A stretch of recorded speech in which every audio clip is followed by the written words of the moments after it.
Le most valuable player. Le MVP. Tout Le à meilleur joueur. Le joueur le plus valuable.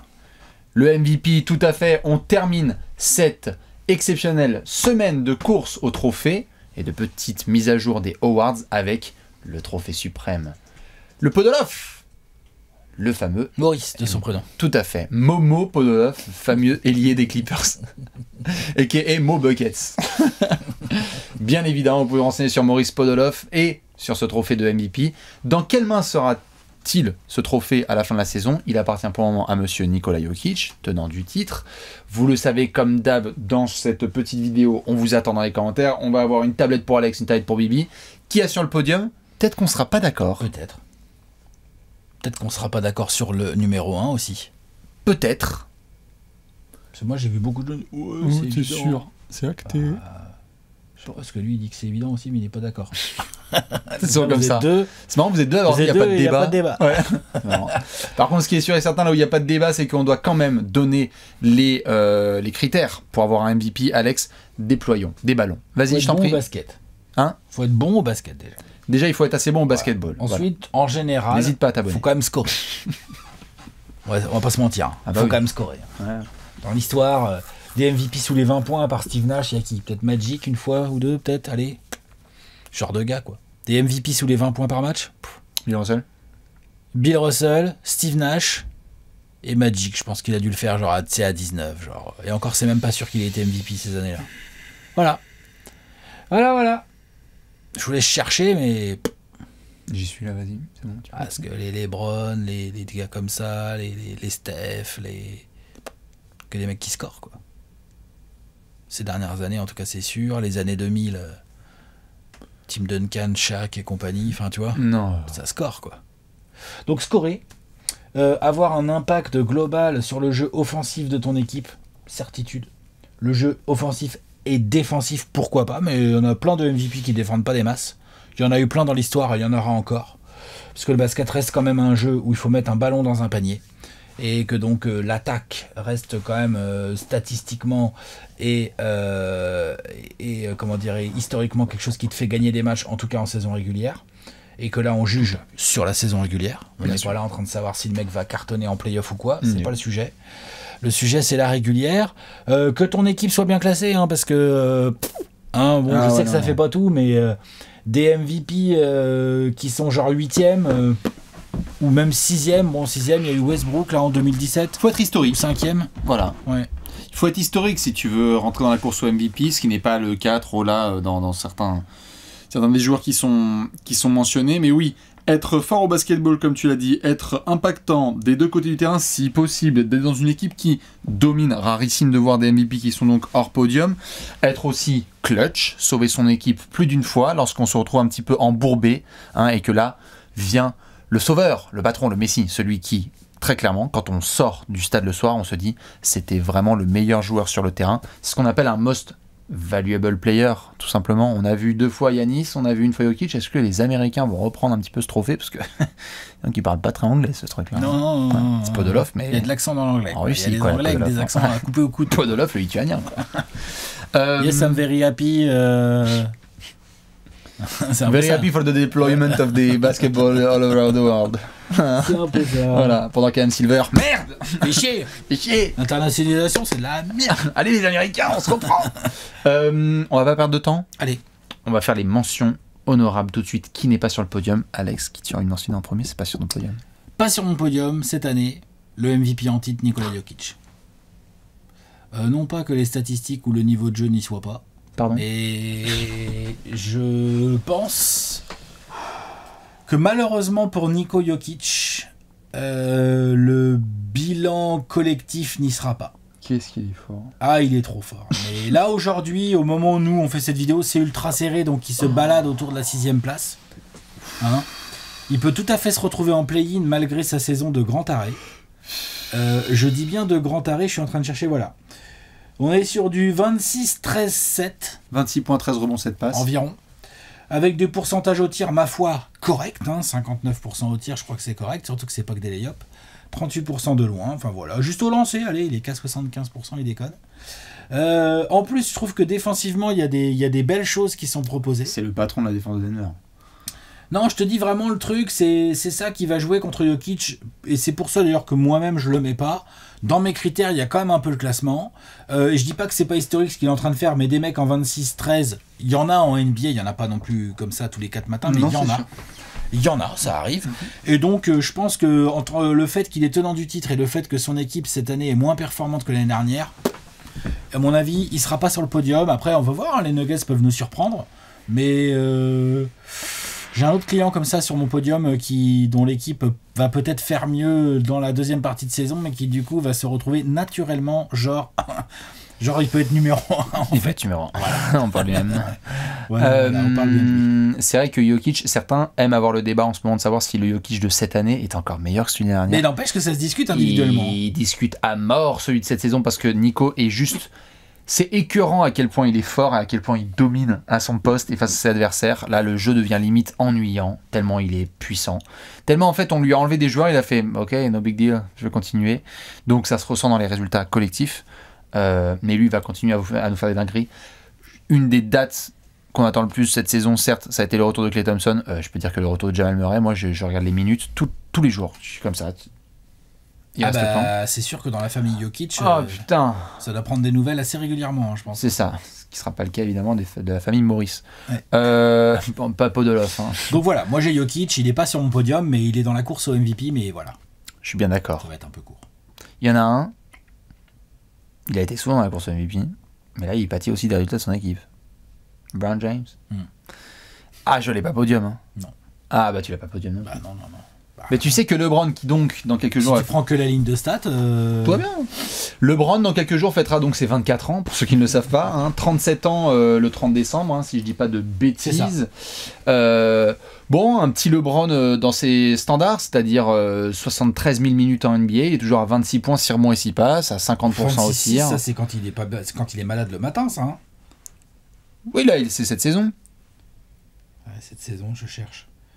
26 points, 6,6, presque 7 passes. Ouais. Putain, il fait un compte par match encore. Il fait un petit compte par match pour y aller. 2 interceptions, enfin 1,7. Ouais. Non, mais c'est LeBron, ça va. En fait, on avait parlé du fait que LeBron n'avait pas pu faire de long playoff l'année dernière, blessure, puis ensuite revenge. Je reviens fort. Alors, les Lakers, malheureusement, c'est pas trop ça, donc je ne peux pas mettre LeBron sur mon podium d'MVP à 37 ans. Lui répond présent. Il a répondu présent, notamment récemment, avec 2-3 petits coups de poing sur la table, genre ouais, ok, ce sont des petites équipes, mais en fait, je vais les démolir à titre personnel, et puis en fait, vous n'allez pas faire grand-chose, et puis je continue à faire des chase down block. Il est allé à Dallas, il est monté jusqu'à la range des 24 pour aller essayer de contrer Jalen Brunson. On s'est dit, c'est pas humain du tout ce qu'il fait. LeBron continue à remontrer qu'en fait il ne vient pas de cette planète et qu'il se préchauffe gentiment pour le mois d'avril. Il faut être présent et prêt le 15 avril, mais on continue aussi à monter les échelons pour être bientôt le deuxième meilleur score de tous les temps, puis bientôt le numéro 1, parce qu'il n'y a pas grand chose qu'on va pouvoir faire contre ça. Autant sur le début de saison on a vu un bon AD et puis LeBron a mis un petit peu de temps à se chauffer, autant là récemment LeBron a vraiment mis un coup d'accélérateur et donc on l'a vu bien finir certaines franchises. Ça n'enlève en rien le niveau de flip que je pense la plupart des gens ont sur ces Lakers. C'est pas trop quand les jauger. AD vient de se blesser. Est-ce que LeBron va devoir faire du coup un sacré coup de tampon là, mais en plein mois de janvier? Je sais pas, on va voir. Ça Après, fait long. Il a été blessé, là, LeBron. Dans quel état de forme il est exactement? Blessure abdominale, alors on sait pas trop. On sait pas, mais ce qu'on sait, c'est que là, les Lakers, s'il y a de la compétition, là, dans le rétro, donc tu vas pas te permettre encore de faire le play-in. C'était comme ça, bah ouais. Et des équipes sentent un petit peu la bête blessée, donc se disent, bah attends, on va taper les Lakers. Genre les Wolves se sont dit, genre on y va les gars, on va les tabasser. Il aura fallu que Austin Reeves fasse une dinguerie à Dallas sans Luka Doncic pour qu'il gagne. Donc c'est vraiment pas, c'est pas génial collectivement. Non. Mais lui, il est là. Lui, il est là. C'est le patron qui revient et.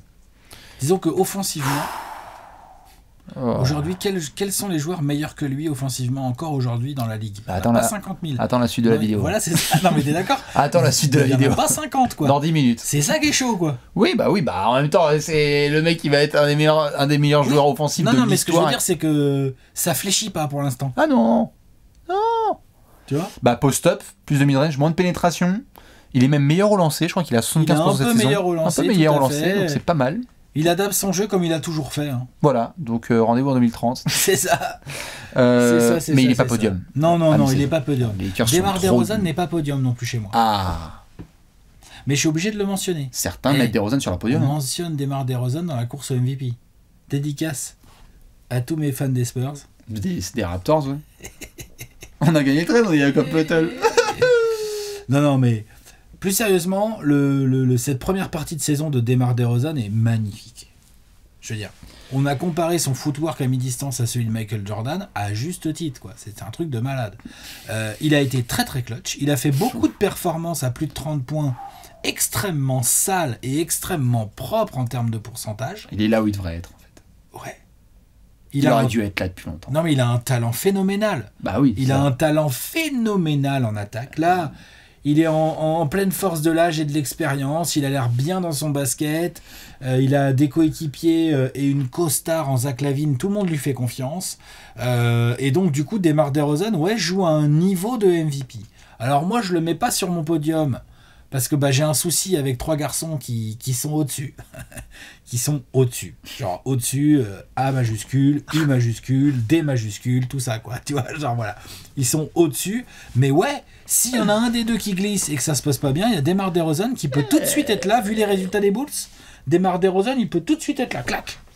Moi, il était en 4, tout à fait. DeMar DeRozan, il n'était pas en 7 ou en 9, il était en 4 de ce classement. Et c'est vrai que c'est une dinguerie de se dire ça, parce que le début de saison est complètement ouf, qu'il va falloir confirmer que, chapeau à lui, il s'est tapé le Health and Safety Protocol, et quand il revient, bam, il colle la quasi-quarantaine aux Lakers et il les termine dans le Money Time. Donc, rien à redire. T'as le sentiment qu'il est exactement là où il devrait être. Ça a été un running gag tout au long de l'été, de savoir si c'était une signature bien pour les Bulls, etc., etc. Il y avait des débats qui existaient, normal. Mais là, t'as l'impression qu'il est dans l'équipe parfaite, avec le rythme de jeu parfait, avec les coéquipiers parfaits. Enfin, c'est idéal, en fait, pour nous. Ouais, et puis son talent s'exprime à fond, là. Il y a eu pas mal d'actions où vraiment on lui envoie le meilleur défenseur adverse. On le serre. On essaie de l'empêcher d'avoir la balle ou quoi. Mais il n'en a rien à foutre. Et on lui a demandé encore moins d'être dans une sorte de playmaking qu'il a bien développé à San Antonio. Là, il a dit, vous voulez vraiment que... Juste, je peux prendre 10 shoots à mi-distance par match et je peux tous les mettre. Vous allez faire quoi? On reste sur la même narrative, par contre, concernant DeMar DeRozan, à confirmer sur la durée de la saison régulière et rendez-vous en playoff. Bien sûr, mais pour ce qui est de la régulière et pour de la course au MVP, il est là. Exactement. Il est là, le Donc pétard. il faut lui donner ses awards. Mais il n'est pas sur le podium. Toi, t'as personne d'autre à nous mentionner, hein? Ah oui, si, je devais en avoir un deuxième. Qui j'avais? Ah bah si. Quand même. Stephen Curry. Non, je déconne. Kevin Durant. Non, je voulais juste faire une petite mention à ton copain Chris Paul.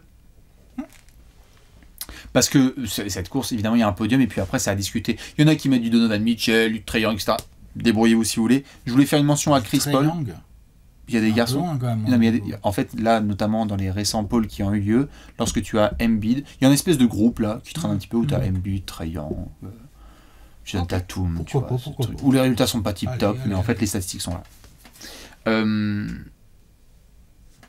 Chris Paul, pour moi en effet, est sur un début de saison vraiment énorme.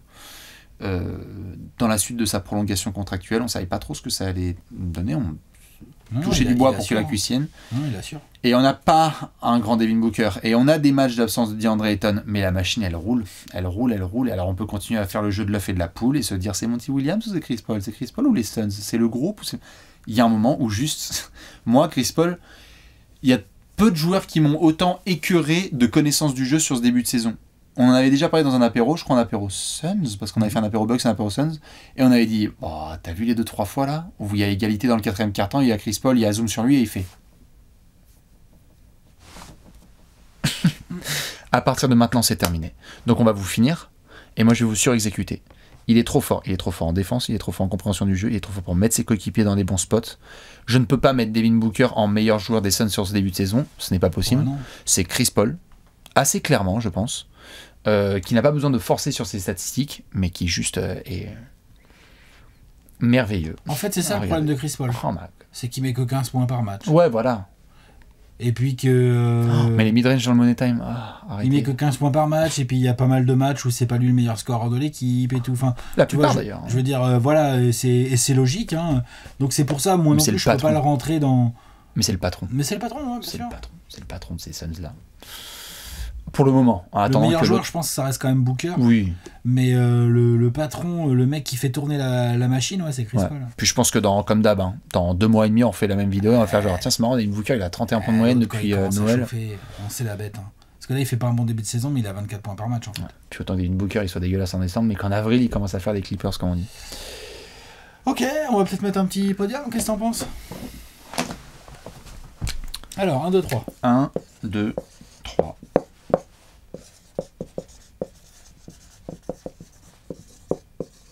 Je te vois venir là, avec ton intro là. Peut-être qu'on n'a pas le numéro 1.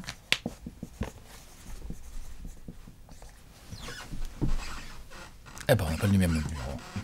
Bah ouais.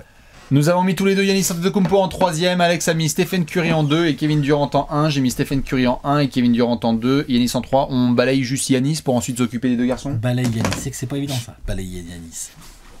Giannis Antetokounmpo fait une saison moyenne. Il est en 27 points, 13 rebonds. Attends, bouge pas, je vais te ressortir les stats de l'ami Giannis. Je dois avoir ça pas trop. Et en plus, ça explose tellement les stats, l'autre. 27 points, 11,5 rebonds, presque 6 passes, une interception, 1,5 contre, 53% au tir. Alors, évidemment, au lancer franc, on est à 68%. C'est un monstre, des deux côtés du terrain. Tu crois qu'il a levé le pied depuis le titre ou pas? Alors là, effectivement, entre guillemets, on le met que 3ème. Pourquoi on le met que 3ème? Une des raisons principales, c'est que les Bucks, c'est un peu chaotique ce début de saison. Il y a eu de la blessure, on n'a toujours pas Brook Lopez, on n'a toujours pas vu Dante DiVincenzo. Giannis a eu lui-même des petits soucis. Là, il est même carrément, au moment où on fait cette vidéo, il est encore en Health and Safety Protocol. Enfin, tu vois, genre, c'est un peu la misère. Donc, les Bucks sont 4ème ou un truc comme ça de l'Est. De l'Est, tout à fait. Un truc comme ça. Sauf que si les Bucks se mettent un poil en route et remontent à la 2ème, voire pourquoi pas la première place de l'Est, Giannis peut être MVP. Hein. Tout simplement. Ils peuvent, hein, tout simplement. Donc il est là, c'est un candidat MVP naturel, c'est un monstre. Un monstre. Il y a des matchs comme ça là où j'ai vraiment eu cette sensation. Genre, Giannis, il est discret ce soir. Puis là, tout d'un coup, sa feuille à 18-12. Ah, on a la mi-temps. Oh, bah, c'est pas mal en fait. Merde. Tu vois, genre, c'est incroyable. Il est incroyable. Il a trouvé le. Bon, ça faisait déjà des mois qu'on avait vu qu'il avait trouvé son spot, à ne pas vouloir être autre chose que ce qu'il est vraiment, c'est-à-dire l'athlète le plus dominant de la planète basket, en fait, dans son rôle. Tu peux pas aller le chercher. Tu peux avoir des meilleurs athlètes si tu veux, et encore. Mais là, il a compris que c'était le Shaq en. C'est ça. C'était le Shaq en plus rapide. En délié. Ouais. Ce qui est très compliqué. Et tu dois faire sans Chris Middleton, sans Brooks, sans tous les garçons qui ont été absents. Le match face aux Lakers, là, où il a vu Anthony Davis, il a fait. Assieds-toi Antoine. Ouais. Il a mis 47 points là, je sais plus, j'avais vu à 18 sur 23 au tir, où il a vraiment décidé de rentrer dans l'art de AD et d'autres garçons comme ça. C'est un peu flippant de se dire que là, il a pris le titre et qu'il a dit maintenant le niveau de pression. Bon, je l'ai déjà la bague en tant que franchise. Il n'a pas l'intention de lâcher. Et il n'a pas l'impression de lâcher. Donc, du coup, il joue libéré tout en étant dominant. Moi, je le trouve vraiment fort là, sur ce début de saison. Tu crois? C'est juste les Bucks qui, collectivement, ont du mal à se trouver. Et puis, l'infirmerie est trop pleine. Et tout ça, mais ça se trouve, au mois de février-mars, ça va commencer à revenir un peu. Il y a juste sur Brook Lopez où il y a de l'inquiétude réelle. Ouais, une vraie inquiétude. Hein? Ouais, ils ont pris des Marcus Cousins. Bobby Portis fait plutôt un beau début de saison. Non, mais tout le monde suit le patron. Incroyable.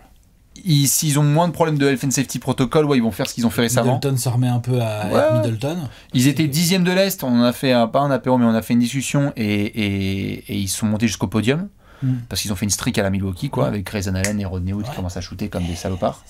Donc c'est vrai que février, ça se trouve, ils vont être là genre en fait, on est numéro 1 de la conférence Est. Salut. Et l'autre, il va être là genre je suis votre leader du All-Star Game et en fait, je vous roule tous dessus. Mais il est derrière les deux garçons. Alors, début de saison, bien sûr. Nous allons rentrer dans une discussion en plusieurs tirés, ma foi. Dis-moi. Dites-nous, vous, qui vous avez en MVP entre Stephen Curry et Kevin Durant, tes arguments pour KD en 1 devant Curry. Les deux sont assez valuables, je crois qu'on peut le dire. Je pense que Durant l'est un peu plus sur ce début de saison. Je pense que le début de saison de Durant, là, c'est une dinguerie. Alors évidemment, le début de saison de Curry, ça va. Hein. Mais Curry joue dans un collectif huilé de malades. Huilé de malades. Ça passe pas. Comment ? Vas-y, pardon. Tu vois, je pense que quelque part, tu as du Draymond défenseur de l'année, on en a parlé quand on a fait la course. Toi, tu as mis Steve Kerr dans la course des coachs. Là, on met Curry dans la course des MVP. Tout ça, c'est juste logique quand tu vois Je crois qu'on a Jordan Poole aussi dans la course des MIP. Enfin, bon, évidemment, tout ça, c'est logique. C'est l'impact global de Golden State. Mais à Brooklyn, bon, tu as parlé de Steve Nash dans les coachs et je valide ce que tu as dit et tout, mais pas de Kyrie, un Harden, bon, ouais. qui chaufouille. Ouais. Non, mais il chaufouille. On va pas commencer à dire que KD a un effectif de merde. Hein. N'empêche qu'il n'a pas l'effectif optimal comme ça pourrait l'être. Et attends, je continue. Et il a un effectif qui joue pas aussi bien collectivement que celui de Curry, je trouve, moi, personnellement. Bah oui, mais ça passe par qui ? C'est-à-dire, quoi, c'est pas que à cause de Curry, c'est pas que grâce, pardon, d'ailleurs, c'est pas à cause. C'est pas que grâce, mais le... Alors on vient de vanter Steve Kerr, on vient de vanter Draymond, on vient de vanter les progrès de Jordan Poole. Tout n'est pas que grâce à Stephen Curry. C'est bien pour ça que je dis que si tu prends l'argument de plus valuable, genre le meilleur joueur des deux sur le début de saison, tu peux dire que c'est Kevin Durant. Fine, ça me va. Parce qu'en fait... Oui, parce qu'en fait, tu te dis, bah voilà, le mec, il a été trop fort offensivement, qu'on lui a enlevé des armes et qu'il s'est démerdé, et que les Nets sont encore numéro 1. Il fait un peu plus seul que Curry. Il fait un peu plus seul que Curry, donc en ce sens, très bien. Quand tu regardes les matchs, il fait plus seul que Curry. Et en plus, il rend les autres meilleurs. Et je peux... Lui aussi. Lui aussi, ouais. Oui. Bien sûr. Golden State a globalement un meilleur bilan, en n'ayant pas... Je suis désolé, en n'ayant pas l'effectif des Nets sur le papier, qu'on commence pas quand même, parce qu'avant le début de saison, on ne mettait pas ni Brooklyn ni Golden State sur le même palier. Je veux dire, le début de saison des Warriors est extraordinaire, avec à sa tête un patron totalement de retour au sommet de sa forme, qui continue à prendre 13 tirs à 3 points par match. C'est KD le meilleur score de la ligue, là encore. Je sais pas. Je crois que c'est lui. KD doit être un peu devant Curry. KD doit pas être loin de la trentaine. Ouais. Et Curry doit être à 27. Quoi. Curry est à 27 points de moyenne. Ouais, 6-6, 27-6-6. Il a 27 points, 5 rebonds et demi et 6 passes de moyenne, avec ce piteux 43% au tir, et sinon 40% à 3 points et 93% lancé. Au-delà des chiffres, au-delà de ce record qu'il a fait en tapant le record de Ray Allen, mais qui est évidemment sur toute la durée d'une saison, même quand il est allé d'ailleurs à Brooklyn et que les deux se sont affrontés, il a fait une misère de cette match-up en ayant été incisif dès le début du match. Je pense que si on prend le joueur Curry et qu'on le met à côté de KD, on peut prendre KD en tant que MVP, je peux comprendre. On doit, si on fait que ça. Tout à fait, mais tous les arguments pris en compte, j'ai l'impression que le MVP et Curry est assez largement, de par son impact sur, évidemment, le jeu des Warriors, l'impact sur ses coéquipiers, enfin je veux dire, il suffit de voir aussi comment jouent les autres garçons, grâce à son mouvement sans le ballon et grâce à la gravité qu'il crée.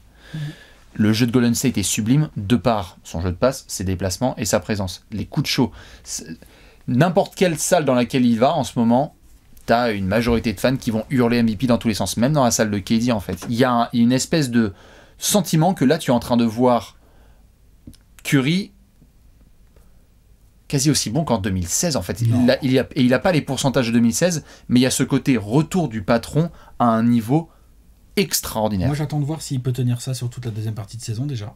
Comme KD. Moi KD je suis quasiment sûr qu'il peut, parce que j'ai pas l'impression qu'il force. Tout à fait. Bon là il va là il est en il va prendre quelques jours de repos, tout à fait. Mais il a pas le choix. Il a pas le choix, c'est comme ça. Bien sûr. Ah non mais ça c'est le loto. Non mais ça c'est le loto. On verra comment il revient, mais c'est le loto. Je m'inquiète pas plus que ça. Non bien sûr. Je pense que les bilans sont pas tout à fait les mêmes. Non. Et qu'en effet, Brooklyn a essayé de bien maintenir son lead sur la conférence Est, et KD est absolument énorme. Mais je trouve que Steph, moi, tu vois, ça m'étonne que KD soit 1, mais moi, si Brooklyn finit toujours premier de l'Est avec un KD en 30 points, 8 rebonds, 6 passes à 50 et quelques pourcents au tir, pas loin des 40% de loin, et il doit pas être loin non plus du 88-90 au lancer, parce que Stephen Curry shoot bien, mais je crois que Kevin Durant, ça va, c'est correct aussi. Ce sera peut-être un classement à faire, ça, un jour. Si Brooklyn finit premier de l'Est, en n'ayant pas eu Kyrie, ou peut-être là qu'on va l'avoir sur quelques matchs à l'extérieur, mais bon, le pauvre, on annonce ce retour, bim, il chope le Covid, donc on verra quand est-ce que ça revient. Avec un Harden, voilà, l'effectif est bon, mais l'effectif est à construire, l'effectif, il y a beaucoup de nouveautés, il y a beaucoup de choses à faire, comme tu l'as dit toi-même, Steve Nash, il est obligé d'envoyer des rookies et tout, il n'hésite pas, c'est bien la preuve qu'il y a eu du bricolage. Ce bricolage s'est fait autour de Kevin Durant.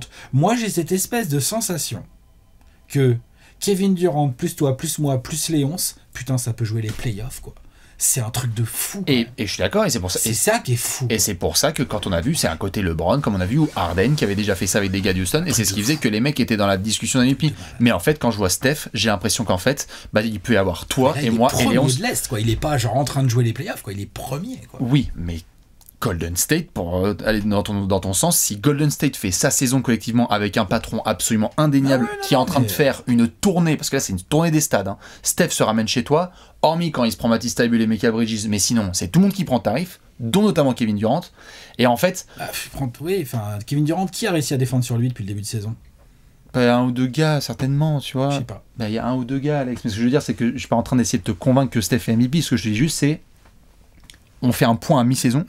Le bilan de Golden State écrase celui de Brooklyn. Dans une conférence où on peut débattre, l'Est c'est mieux que l'Ouest. Non, mais ça on s'en fout. Le bilan est meilleur. Point barre. Le bilan est meilleur, point barre. Ouais, et je ne crois pas que sur l'effectif, on se dise genre waouh, on savait à quel point Jordan Poole était meilleur que James Harden et que genre. Non. Donc Steph fait peut-être pour moi plus avec moins. Parce qu'en fait, le jeu est meilleur. Collectivement, c'est meilleur. Alors, il y a peut-être un peu plus de chance, en effet, sur le manque de blessures, mais la course au MVP, ça se joue aussi à ça. C'est si tes mecs, ils sont là. Désolé pour ta baisse de saison régulière, t'as été très très fort individuellement, mais c'était pas assez. Au moment où on fait cette vidéo, il y a 3 défaites d'écart, ou 4, 3 ou 4. Ouais. Moi, je pense que cet écart va se réduire, et je pense que Kevin Durant va être MVP de cette saison. Formidable. Parce que je pense qu'il va pas faiblir. Par contre, effectivement...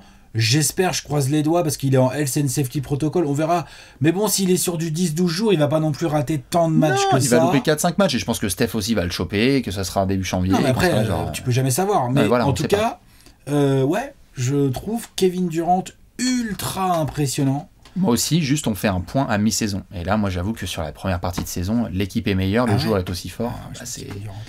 Très bien. Dites-nous qui vous avez en MVP entre Steph et KD.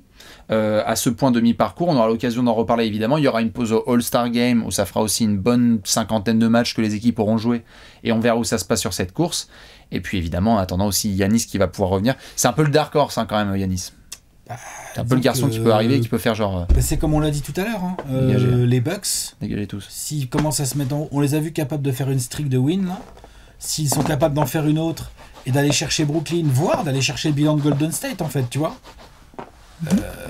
Bien sûr. Golden State va devoir gérer le retour de Clay. Tout le monde voit que du positif dans le retour de Clay. Il va falloir gérer le retour de Clay. Je n'ai pas trop de doute sur le fait qu'ils vont y arriver. C'est juste que du coup, l'osmose de groupe et tout, il y a plein de choses à remettre en place. Et on espère que Clay, ça va bien se passer. Kyrie aussi. Comment ? Kyrie. Kyrie, exactement. Il y a même Harden, j'ai envie de te dire. Parce que Harden... Quand est-ce qu'il démarre vraiment ? Il a fait quelques bons matchs. Il a fait quelques matchs. Mais quand est-ce qu'il démarre vraiment sa saison ? Mais je sais pas si en même temps c'est quoi démarrer la saison de Harden, parce qu'en fait il faut peut-être aussi que par rapport aux attentes qu'on a sur Harden dans son rôle et par rapport à un KD qui est aussi dominant, faut peut-être pas qu'il soit dans le rôle. Mais il drive moins Harden. Enfin c'est un autre sujet, mais Harden qui drive plus comme ça là, qui step back à 3 en permanence là. Qu'est-ce qui me fatigue ? C'est comme ça. Dans tous les cas, dites-nous qui vous avez en numéro 1 de cette course au MVP. On vous fait surtout plein de bisous. Profitez bien de cette fin de semaine avec plein de vidéos à venir forcément sur votre chaîne préférée. Merci à Léonce comme à la prod. On vous fait plein de bisous et à très vite. Des bisous. Ciao. Ciao.